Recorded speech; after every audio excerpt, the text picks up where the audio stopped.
Hello, I'm Robert, fact-checking stories that scare you, and this story about a place in Siberia has got it just incredibly hot, over 100 degrees Fahrenheit.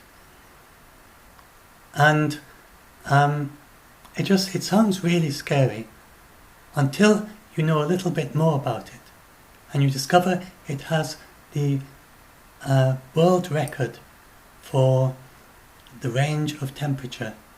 It's called Verkhoyansk or something. I'm not giving the right Russian pronunciation. I can explain. I'll play a little bit of this video.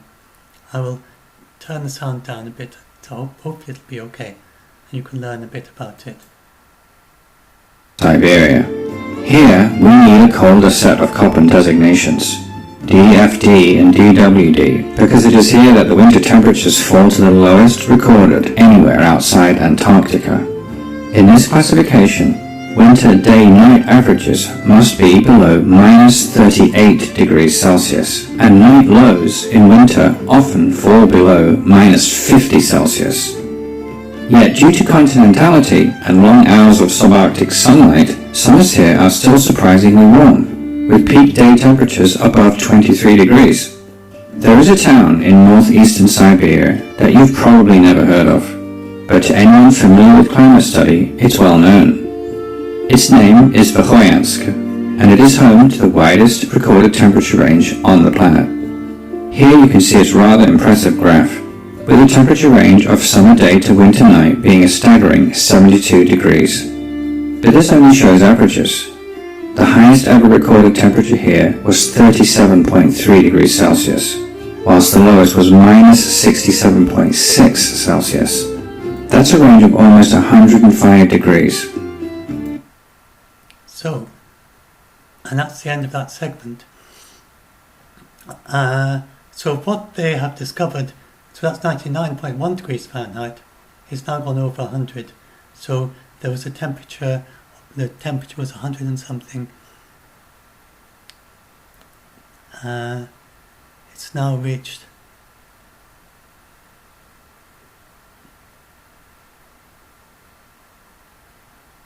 where's it gone? 100.4 degrees Fahrenheit or 38 degrees centigrade. 101.4. Is that right? 100.4. So it just gone up by 1.3 degrees Fahrenheit and 0 point something degrees centigrade. I've got the figure there, 0.8 degrees centigrade. So it's not really such a big thing as they're making it out to be. It's not at all surprising that this is just not a little bit higher. It has the Guinness World Book of Records for this vast temperature range. If you look at it in Wikipedia, has a nice page about it. You can see that in the record highs goes very, very high for the record highs. The average is pretty high. And the average daily mean and the average daily high goes up to well over 20 degrees centigrade even in Siberia. And then the average low, daily low, goes to -50, 48 and 45, and it goes well below -60 for the records. That's extremely low in centigrade, -90 degrees Fahrenheit. It's quite an extraordinary place. It's not quite cold enough for dry ice, which is -87 degrees centigrade. There are places in Antarctica that occasionally get cold enough so that dry ice would at the same temperature as dry ice.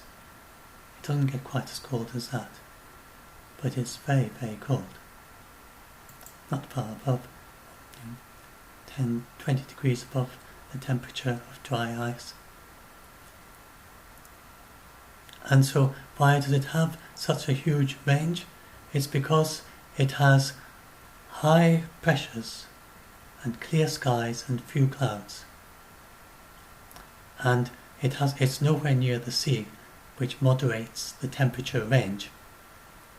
It's got very little by way of clouds to trap the heat in winter, and cold air trapped by temperature inversions in winter.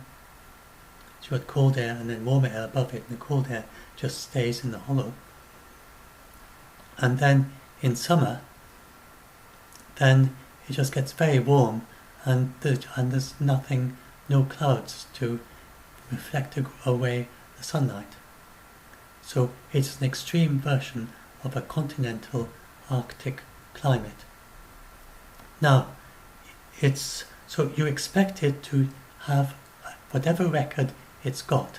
You'd expect it to beat that record from time to time, but more often if you have climate change. Now, someone, a climate expert who studies Arctic regions, says that this higher temperature would be a 1 in 100,000 year event without global warming. So if it wasn't for the last 1 degree C warming we've had for the last century or so, then this would happen still from time to time, but you'd be waiting 100,000 years. So I think we can say that this is a pretty good example to show what is almost certainly the result of climate change. Not absolutely certain, because it happens once in 100,000 years, but it's unlikely that this is that 1 in 100,000 years chance event. It is probably due to climate change. So we can say that, but it is not unusual.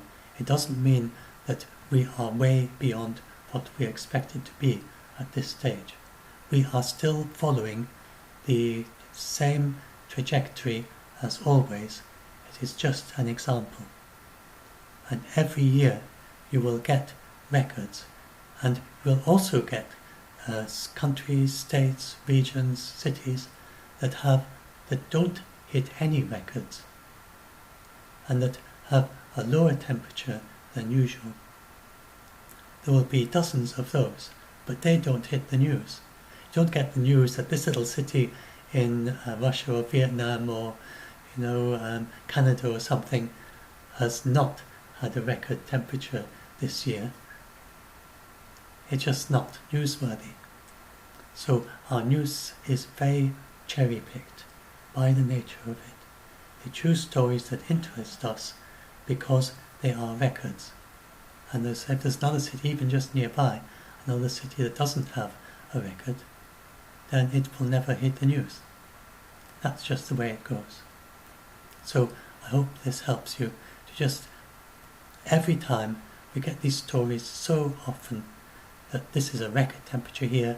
We had a record temperature in Antarctica, for instance, quite recently, but there always is a record temperature in Antarctica at some point or other. They talked about the ice melting. The ice does melt in many areas of Antarctica every year. Not the big central areas, but the peninsulas and islands that extend beyond them. They have grass growing and little plants and things in the warmest parts of Antarctica. So you always get these stories. Watch out for them. Try and inoculate yourself against this. If you see a story about a record temperature, it is not surprising. With global warming, it doesn't mean that it's warming any faster than it usually is. It doesn't mean it's warming any faster than it usually is. I'm sorry, I've discovered with my last few videos that my voice is trailing away and getting quieter towards the end. I'm going to try and keep my voice up, but it's hard to remember. So anyway, do remember to subscribe, like, and join our Facebook group if you can either help with helping the scared people, or you're scared yourself, or you're good at debunking or have good accurate knowledge. We need, for debunking, be sure to answer out of knowledge, out of checking with good sources, and not just guessing, because guessing doesn't help, and just saying yes, the thing you're scared of is scary and I'm scared too. You can say you're scared too and ask for help, but don't tell them they're right, because you both don't know and you want to know and you're waiting for someone to debunk. And And again, don't say there's nothing to be scared of if you don't know. Just, it's okay to say I'm scared too, you can sympathise, say anything like that, but please be accurate if it comes to actually answering their central question. As accurate as you can be. Thanks very much. Hopefully this has helped a few of you.